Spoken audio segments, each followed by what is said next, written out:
Hey y'all, welcome back to Flat Tire Farm. Today we're going to talk about and do a review of our 2021 Kawasaki Mule Pro DX.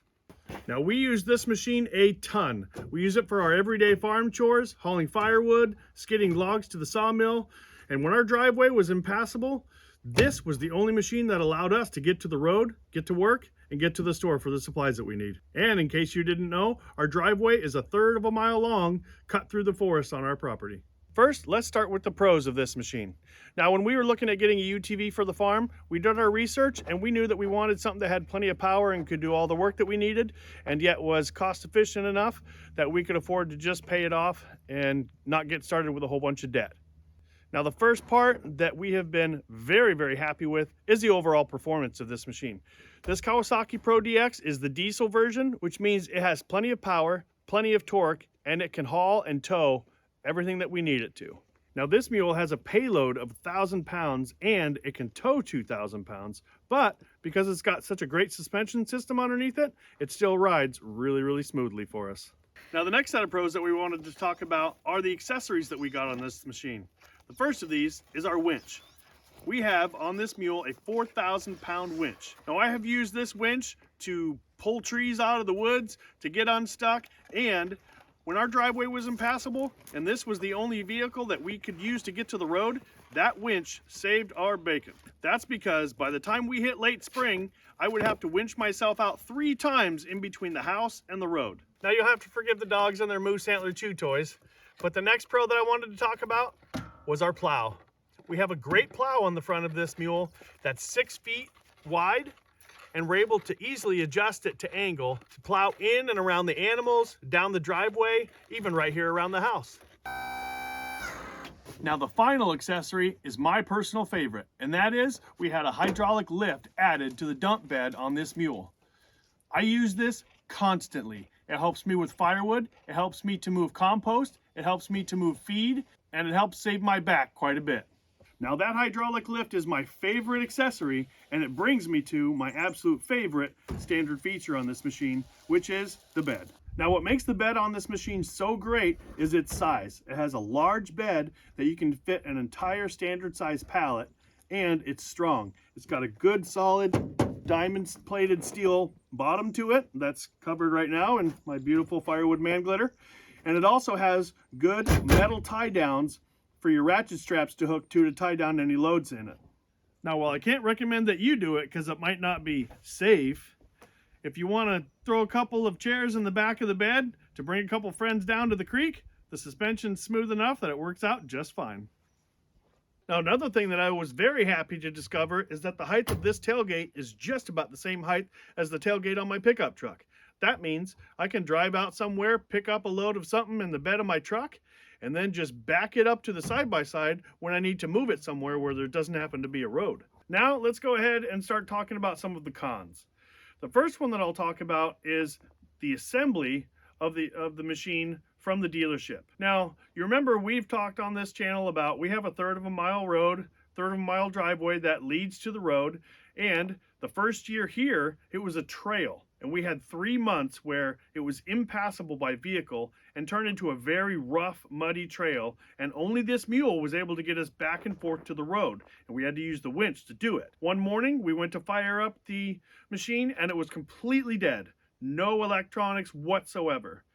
After hours and hours of searching through it and having to hike the 1/3 of a mile to the road through the mud, I finally found out that the reason was that when they assembled it at the dealer, they zip-tied the wiring so tight that it actually pulled one of the wires right out of the harness and made the entire machine dead. Now, if you look closely, you might be able to see the next thing that the dealer didn't quite put together right. This tire seems to be a little bit skinnier than the other side. That's because this is a front tire, but they put it on the back, and I've been so busy I haven't actually gotten the chance to switch it back out myself. Now let's go to the front and we'll talk about one other thing. Now, we've talked about what a great accessory this plow has been, but when we first got the machine, the plow wasn't sitting upright like this, it was tilted back. That's because the dealer put the bolts through the wrong holes when they put the plow together, and having the plow pitch back like that meant that once we got a big dump of snow, all it would do is take the snow and throw it up on the hood.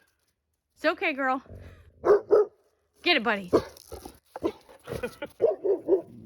Now with the plow pitched back like that, when we got a big dump of snow and we got to plowing, it would just pitch that snow right up on top of the hood of the mule until I took it apart and got it facing upright the way it's supposed to be. Now that we've talked about the issues that we had with how it was set up and assembled from the dealer, we'll just talk about a couple of the miscellaneous issues that we've had on the machine itself. The first of those is the door latches. The door latches, they work well, but they do get out of adjustment once you've been bouncing around on the trails through the woods, and they have to be readjusted. And I think I've already readjusted them 3 times already. One of the first less than stellar surprises that I had was that this bench seat, although very comfy, doesn't move forward. I'm only 5 feet tall, so in order to drive the mule, I have to sit way up here on the seat, which means I can't use the seat belt. So for me, that's a boo. Now, one thing I'm not thrilled about when it comes to this plow assembly is the way that they use this strap to connect the winch up to the bumper on the mule in order to raise it and lower it. As you can see, it's getting stretched. It's slipping a little bit because you can see the different lines where the sun's faded it and not. And I'll probably have to go to something else in the future. Now, as you can see, it gets pretty cold here in Willow, Alaska. It was actually 19 below zero this morning, even though it's the beginning of March. And that brings us to our next con. And that is, how does this machine perform in our cold Alaska climate? Now, you may have noticed in this video that this mule has not moved. We have not started it. We haven't driven it around to show you how it runs. And that is because, did I mention it was 19 below this morning? Yep, we could not get it started this morning, so it's staying right here. Now, this machine does have a difficult time starting anytime that it's below zero, and that's a good portion of our winter. Now, the next issue that we come across in the winter has to do with the steering.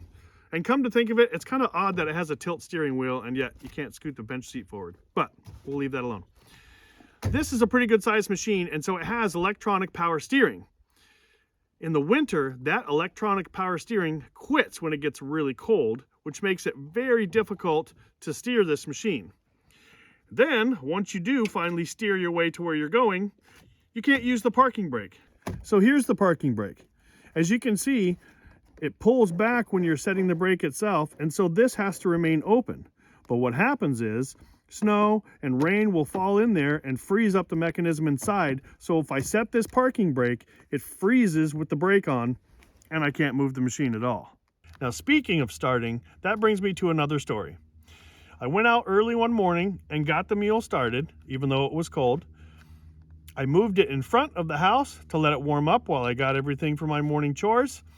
And I came out and noticed that I could smell something hot that was electrical, and the glow plug light was still on. I decided to shut the machine off and turn it back on to see if that made the glow plug light go off like it should have. And I turned it off and it never restarted. Now, it turns out that that hot electrical smell that I smelled was the starter burning up, and I had to replace the starter completely, and here's why. The ignition has a rubber grommet around the key to try and keep moisture out of it, but it doesn't completely work. What happened was, when I started the engine, the key got frozen into the start position and not the on position. That's why the glow plug light was on, so the starter just ran until it totally burned itself up. And that brings me to my next section of cons, the maintenance. So obviously that starter had to be replaced. And not only did I have to reach down through all of this stuff all the way to the bottom of the engine and eventually get there by taking the seat off, Kawasaki wanted $1,200 for a new starter and almost $1,000 for a rebuilt one. I can get a new starter for my diesel pickup truck for $400. Now, things being hard to get to on this machine is not unique to the starter. And I understand that stuff's going to be hard to reach on all side-by-sides, but with a machine this big, I expected there to be a little bit more room to get to the stuff that I needed to get to. Now, here's an example. In this area, we have the air filter. Behind this big solenoid is the battery. Way back in that corner are the fuses, which is next to the oil dipstick. Now, there's not much room in here for my hand, let alone tools, and I prefer to do my own maintenance and not pay the dealership to do it. So to sum it all up for the maintenance, for a machine this size, they really could have made things a little bit easier to get to, and parts don't have to be that expensive. Now, even though we had so many things that we didn't like about this machine, we are definitely still glad that we bought it. Now, this machine has been an absolute game changer for us here on the farm, and we're going to be doing some modifications to help us make it a little bit more winter friendly. So once we get those modifications done, we'll bring you a video showing you what we did and how it worked for us. So stay tuned.